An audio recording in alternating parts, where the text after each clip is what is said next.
Britpunk isn't just a genre. It's an attitude, a movement, and a cultural revolution that shook the foundations of music and society. Born from the raw energy of the UK's economic and political unrest in the mid-1970s, Britpunk was a direct response to the frustrations of a disillusioned youth.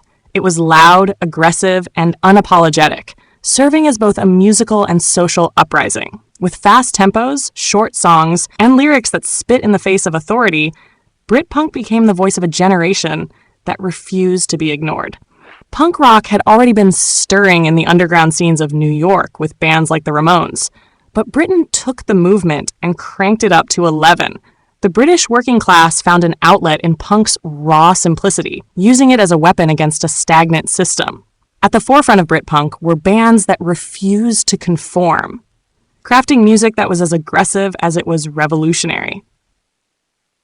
The Sex Pistols, arguably the most infamous of all, turned punk into a national crisis with songs like Anarchy in the UK and God Save the Queen. Their music wasn't just about rebellion, it was a declaration of war on the establishment. Following closely behind were The Clash, a band that took punk's aggression and injected it with political consciousness.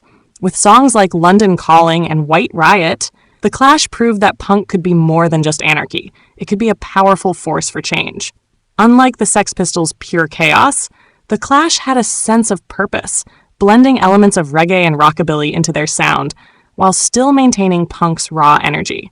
The Damned were another essential pillar of Britpunk, being the first UK punk band to release a single, New Roll, and an album, Damned, Damned, Damned.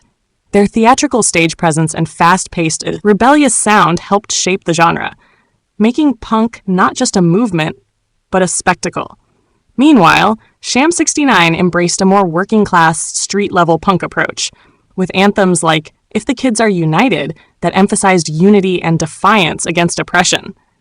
As the genre spread, bands like Buzzcocks brought a more melodic and introspective take on punk, with tracks like Ever Fallen in Love with Someone You Shouldn't Have, proving that punk wasn't just about anger, but also about emotion and everyday struggles. Stiff Little Fingers, hailing from Northern Ireland, infused their punk with themes of political turmoil, particularly the Irish conflict, giving their music a real-world urgency.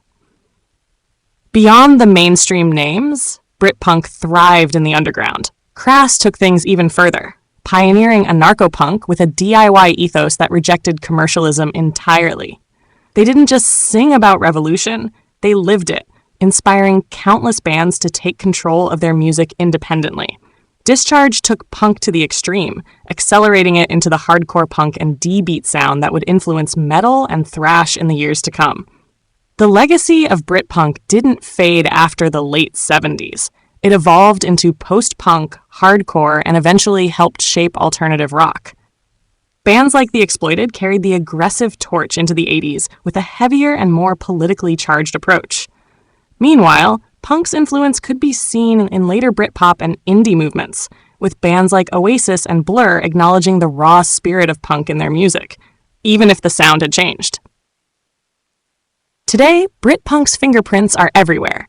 Punk rock festivals, DIY scenes, and countless new bands still channel the rebellious energy of the genre's pioneers.